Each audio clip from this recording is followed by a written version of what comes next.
أنا كيان المجارح بنت العالمية زهرة عبد الإله أحمد الخولاني.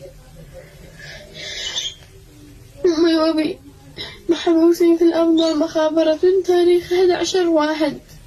أنا وأخي صرنا نزور أمي محبوسة لحالها في زهدي لوحدها.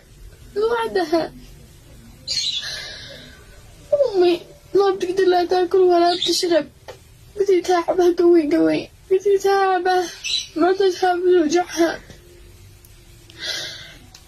أناشد السيد عبد الملك الحوثي ورئيس الجمهورية والشعب وكل من يهمه الأمر على الإفراج عن ماما وبابا.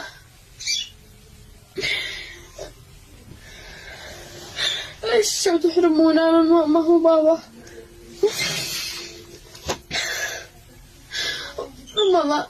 رمضان شهر الخير دخل علينا في قلوبنا كأنه شهر حزن في قلوبنا، يا رب فرج على أمي وأبي، يا رب فرج على ماما وبابا.